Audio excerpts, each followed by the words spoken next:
കുറച്ച് ചക്കപ്പൊരി ഉണ്ടാക്കിയാലോ? ഒരുപാട് ആളുകൾ പറയുന്ന ഒരു പരാതിയാണ്, കടയിൽ നിന്ന് വാങ്ങുന്ന ചക്കപ്പൊരിയുടെ അതേ ടേസ്റ്റ് നമ്മൾ വീട്ടിൽ എത്ര ചക്കപ്പൊരി ഉണ്ടാക്കിയാലും കിട്ടില്ല എന്നുള്ളത്. അതിനൊരു കാരണമുണ്ട് കേട്ടോ. അത് ഒരുപാട് ആളുകൾക്കൊന്നും അറിയില്ല. അതെന്താണെന്നുള്ളത് ഞാൻ വഴിയേ പറയാം. പിന്നെ മറ്റൊരു പ്രശ്നമാണ്, വീട്ടിലുണ്ടാക്കുന്ന ചക്കപ്പൊരി ആ ഒരു പൊരിക്കുന്ന ടൈമിൽ കഴിക്കാൻ നല്ല ടേസ്റ്റ് ആയിരിക്കും, അതുപോലെ ഭയങ്കര ക്രിസ്പി ആയിരിക്കും. പക്ഷേ കുറച്ച് കഴിഞ്ഞാൽ അത് തണുത്തു പോവും, പെട്ടെന്ന് തണുത്തു പോവും. അതുകൊണ്ട് നമുക്ക് ബോട്ടിലൊന്നും ആക്കി സൂക്ഷിച്ചെടുത്ത് വെക്കാൻ കഴിയില്ല എന്നുള്ളത്. അപ്പം ഇനി മുതൽ അങ്ങനത്തെ ഒരു പ്രശ്നം നിങ്ങൾക്ക് വരില്ല. നിങ്ങൾക്ക് എത്ര ചക്ക വേണമെങ്കിലും പൊരിച്ച് സൂക്ഷിച്ചെടുത്ത് വെക്കാവുന്നതാണേ. അതിനുള്ള ഒരു അടിപൊളി ടിപ്പാണ് ഇന്ന് ഞാൻ നിങ്ങൾക്ക് പറഞ്ഞു തരുന്നത്. അപ്പം എന്താ, ഇവിടെ കുറച്ച് പച്ചച്ചക്ക കിട്ടിയിട്ടുണ്ട്.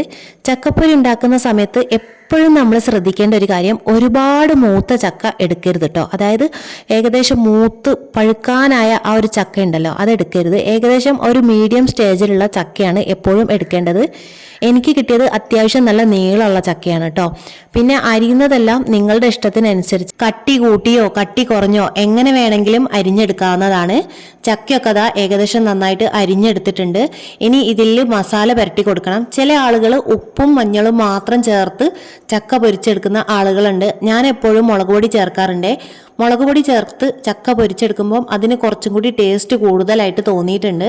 അപ്പം ഞാനിതവിടെ ഒരു സ്പൂണ് മഞ്ഞൾപ്പൊടി, ഒരു സ്പൂണ് ഉപ്പ് നമ്മുടെ ആവശ്യത്തിന് കേട്ടോ. ചില ആളുകൾക്ക് ഉപ്പ് ഒരുപാട് വേണ്ട, അപ്പം ഉപ്പ് നിങ്ങളുടെ ആവശ്യത്തിന് എടുക്കുക. പിന്നെ ഞാൻ ഒരു 2 സ്പൂണ് മുളക് പൊടി കൂടി ചേർത്തിട്ട് നന്നായിട്ടൊന്ന് മിക്സ് ചെയ്തെടുക്കുന്നുണ്ട്.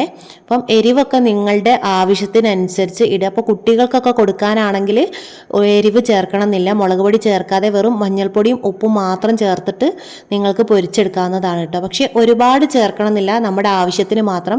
പക്ഷേ മുളക് പൊടി ചേർത്താൽ കുറച്ചും കൂടി ഒരു ചെറിയൊരു എരിവുണ്ടാവും.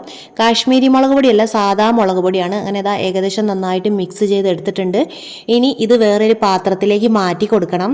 ഇപ്പം ഞാൻ ചക്ക പൊരിക്കില്ല കേട്ടോ. ഞാൻ കുറച്ച് സമയം കഴിഞ്ഞിട്ടാണ് ഈ ഒരു ചക്ക പൊരിക്കുക. നിങ്ങളിങ്ങനെ മസാല പുരട്ടി വെച്ചേം പാട് ചക്ക പൊരിക്കരുത്. ഇത് വേറൊരു പാത്രത്തിലേക്ക് മാറ്റി കൊടുത്തതിന് ശേഷം ഞാൻ ഈ ഒരു ചക്ക നേരെ ഫ്രിഡ്ജിലേക്ക് വെക്കുന്നുണ്ട്. ഏകദേശം ഒരു 2-3 മണിക്കൂറോളം ഞാനിത് ഫ്രിഡ്ജിൽ വെക്കുന്നുണ്ട്. ഇനി നിങ്ങൾക്ക് ടൈം ഇല്ലെങ്കിൽ, നിങ്ങൾക്കിപ്പോൾ ഒരു അരമണിക്കൂർ കൊണ്ടൊക്കെ ആ ഒരു ചക്ക പൊരിക്കണം എന്നുണ്ടെങ്കിൽ നിങ്ങൾ നേരെ ഒരു അരമണിക്കൂർ ഫ്രീസറിൽ വെക്കുക.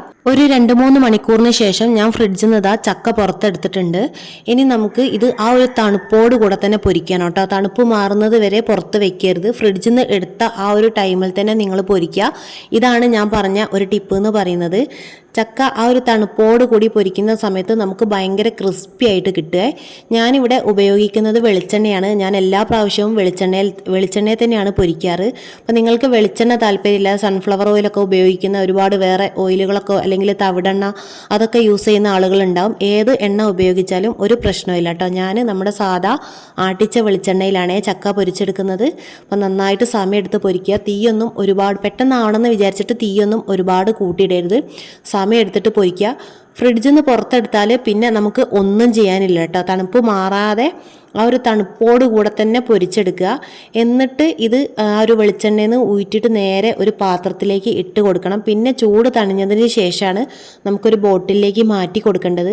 അപ്പോൾ സമയം എടുത്തിട്ട് നിങ്ങൾ പൊരിച്ചെടുക്കുക. ഏകദേശം ചക്കയൊക്കെ റെഡിയായി വന്നിട്ടുണ്ട്. പിന്നെ ഞാൻ മുന്നേ പറഞ്ഞു, നമ്മൾ കടയിൽ നിന്ന് വാങ്ങുന്ന അതേ ഒരു ടേസ്റ്റ് നമുക്ക് വീട്ടിൽ പൊരിച്ചാൽ ചക്കയ്ക്ക് കിട്ടില്ല എന്നുള്ളത്. അതിനൊരു കാരണമുണ്ട് കേട്ടോ. ഈ ചക്ക പൊരിക്കുന്ന ഈ വലിയ വലിയ കടകളുണ്ടാവുമല്ലോ, അവരൊന്നും നമ്മൾ പൊരിക്കുന്ന ആ ഒരു ഓയിലോ അല്ലെങ്കിൽ വെളിച്ചെണ്ണയോ ഉപയോഗിച്ചിട്ടല്ല അവർ ചക്ക പൊരിക്കുന്നത്. അതിൻ്റെ ആ ഒരു വ്യത്യാസം ആ ഒരു ചക്കപ്പൊരിയിൽ കാണാൻ പറ്റും. അപ്പം ഈ വിദേശത്തേക്കൊക്കെ കയറ്റി അയക്കുന്ന ചക്കപ്പൊരി അവർ ഒരു ഓയിൽ അവർക്ക് കൊണ്ടു കൊടുക്കുന്നുണ്ട്, ഒരു കമ്പനി ഓയിൽ അവർക്ക് കൊണ്ടു കൊടുക്കുന്നുണ്ട്. ആ ഒരു ഓയിൽ ഉപയോഗിച്ചിട്ടാണ് അവർ ചക്കയൊക്കെ പൊരിക്കുന്നത്. അപ്പം നമ്മൾ സാധാ വെളിച്ചെണ്ണയും അതുപോലെ സാധാ ഓയിലും വെച്ചാണ് ചക്കപ്പൊരി ഉണ്ടാക്കുന്നത്. അതുകൊണ്ടാണ് ആ ഒരു ടേസ്റ്റിന് മാത്രം. ആ ഒരു ഓയിലിൽ പൊരിക്കുന്ന സമയത്ത് ഭയങ്കര ക്രിസ്പി ആയിട്ട് നിൽക്കും. അതുപോലെ ടേസ്റ്റിനും ചെറിയൊരു മാറ്റം ഉണ്ടാവും. അപ്പം നിങ്ങൾ ജസ്റ്റ് ഞാൻ ഈ പറഞ്ഞ രീതിയിൽ നിങ്ങളൊന്ന് ട്രൈ ചെയ്ത് നോക്കുക. കടയിൽ നിന്ന് വാങ്ങുന്ന ചക്കയും നമ്മൾ വീട്ടിലുണ്ടാക്കുന്ന ചക്കയും തമ്മിൽ ചെറിയൊരു മാറ്റങ്ങളൊക്കെ ഉണ്ടെങ്കിലും കൂടി വീട്ടിലുണ്ടാക്കുന്ന ചക്കയാണ് കുറച്ചും കൂടി നമ്മുടെ ഹെൽത്തിന് നല്ലത്. അപ്പം നിങ്ങൾ കുട്ടികൾക്കൊക്കെ ഉണ്ടാക്കി കൊടുക്കുകയാണെങ്കിൽ വീട്ടിൽ നിന്ന് തന്നെ കഴിയുന്നതും ഉണ്ടാക്കി കൊടുക്കാൻ ശ്രദ്ധിക്കട്ടോ. ഞാൻ മുന്നേ പറഞ്ഞു, അവർ നമ്മൾ ഉപയോഗിക്കുന്ന ഓയിലോ അല്ലെങ്കിൽ ആണെങ്കിൽ വെളിച്ചെണ്ണയോ ഒന്നും യൂസ് ചെയ്തിട്ടല്ല അവർ ചക്ക പൊരിക്കുന്നത്. അവർ വേറൊരു ഓയിൽ ഉപയോഗിച്ചിട്ടാണ് ചക്ക പൊരിക്കുന്നത്. അപ്പോൾ അങ്ങനത്തതൊക്കെ വാങ്ങി കുട്ടികൾക്ക് കൊടുക്കുന്നതിന് പകരം നിങ്ങളിങ്ങനെ വീട്ടിൽ തന്നെ അവർക്ക് ഉണ്ടാക്കി കൊടുക്കുക.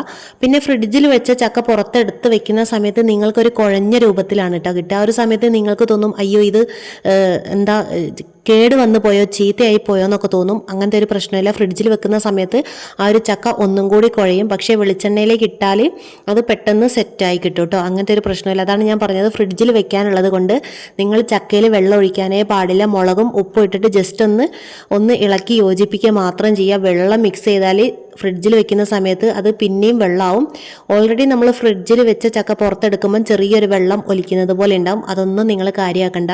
അപ്പം ഞാൻ ഈ പറഞ്ഞ രീതിയിൽ നിങ്ങൾ ജസ്റ്റ് ഒന്ന് ട്രൈ ചെയ്ത് നോക്കുക. അടിപൊളി ചക്ക ഫ്രൈ അല്ലെങ്കിൽ ചക്കപ്പൊരി നിങ്ങൾക്ക് കിട്ടുന്നതാണ്. ഇത് നിങ്ങൾക്ക് ഒരു ബോട്ടിലാക്കിയിട്ട് എടുത്ത് വെക്കാവുന്നതാണ്. കുട്ടികളൊക്കെ വൈകിട്ട് വരുന്ന സമയത്ത് അവർക്ക് ചായക്ക് കൊടുക്കാമല്ലോ അല്ലേ. ചക്ക സീസണാണ്, ഒരുപാട് ചക്കകളൊക്കെ കിട്ടാനുണ്ട്. അപ്പം ഞാനിതാ ഇതുപോലെയൊക്കെ പൊരിച്ച് ഇതുപോലെ ഒരു ബോട്ടിലാക്കി വെച്ചിട്ടുണ്ട്. പിന്നെ ബോട്ടിലൊക്കെ ആക്കി വെക്കുന്ന സമയത്ത് വേണമെങ്കിൽ ഇതുപോലെ ഒരു കവറൊക്കെ വെച്ചിട്ട് ഒരു അടപ്പ് ഇടുകയാണെങ്കിൽ പെട്ടെന്നൊന്നും കാറ്റകത്തേക്ക് കടക്കില്ല. എപ്പോഴും ഇങ്ങനെ അടപ്പ് തുറന്നും എടുത്തും കളിക്കുന്നൊക്കെ ഒരു സമയത്താണ് ചക്ക പെട്ടെന്ന് തണുത്ത് പോവുക. അപ്പോൾ ചക്ക പൊരിച്ചിട്ട് ഇതുപോലെ വലിയൊരു ബോട്ടിലാക്കി വെക്കുക. എന്നിട്ട് ചെറിയൊരു ബോട്ടിൽ നമുക്ക് ആവശ്യത്തിന് അതിലേക്ക് ഇട്ട് വെക്കുക. അതിൽ നിന്ന് നമ്മുടെ ആവശ്യത്തിന് എടുക്കുക. അങ്ങനെയാകുമ്പോൾ പെട്ടെന്ന് കേട് വരില്ല കേട്ടോ. അതുമാത്രമല്ല ചക്കപ്പൊരി നമുക്ക് എപ്പോഴും കടയിൽ നിന്ന് വാങ്ങി കഴിക്കാൻ പറ്റില്ല, ഭയങ്കര വിലയാണ്. അപ്പോൾ ചക്ക സീസണൊക്കെ ആവുന്ന സമയത്ത് ചക്ക ഇതുപോലെ പൊരിച്ച് ഒരു ബോട്ടിൽ എടുത്ത് സൂക്ഷിച്ച് വെച്ചാൽ നമുക്ക് ഇഷ്ടത്തിന് എപ്പോൾ വേണമെങ്കിലും എടുത്ത് കഴിക്കാം. ഇപ്പോൾ പഴുത്ത ചക്കയാണെങ്കിലും മൂത്ത ചക്കയാണെങ്കിലും പുഴുങ്ങി കഴിക്കുകയാണെങ്കിലും ആ ഒരു സമയത്തേ നമുക്ക് കഴിക്കാൻ പറ്റുള്ളൂ. അതുകൊണ്ട് ചക്ക സീസൺ ആരും മിസ് ചെയ്യുന്നത് കഴിയുന്നതും ചക്ക ഇതുപോലെ പൊരിച്ച് സ്റ്റോർ ചെയ്ത് വെക്കുക.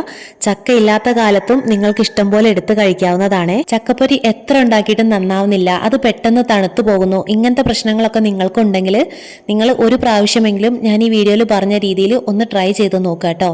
മുന്നേ ഞാനും ചക്കപ്പൊരി ഉണ്ടാക്കുമ്പം ഇങ്ങനത്തെ പ്രശ്നങ്ങളൊക്കെ എനിക്കുണ്ടായിരുന്നു. പക്ഷേ ഞാനിപ്പം ഈ പറഞ്ഞ രീതിയിൽ ഫ്രിഡ്ജിലൊക്കെ 2-3 മണിക്കൂർ ചക്ക എടുത്തു വെച്ചതിന് ശേഷമാണ് പൊരിക്കാറ്. പിന്നീട് എനിക്ക് അങ്ങനത്തെ ഒരു പ്രശ്നമേ വന്നിട്ടില്ല. അപ്പോൾ ഒരു പ്രാവശ്യമെങ്കിലും നിങ്ങളൊന്ന് ട്രൈ ചെയ്ത് നോക്കുക. അപ്പം ഇന്നത്തെ വീഡിയോ ഇത്രയൊക്കെ തന്നെ ഉള്ളൂ കേട്ടോ. വീഡിയോ ഇഷ്ടപ്പെട്ടാൽ തീർച്ചയായിട്ടും ലൈക്ക് ചെയ്യുക.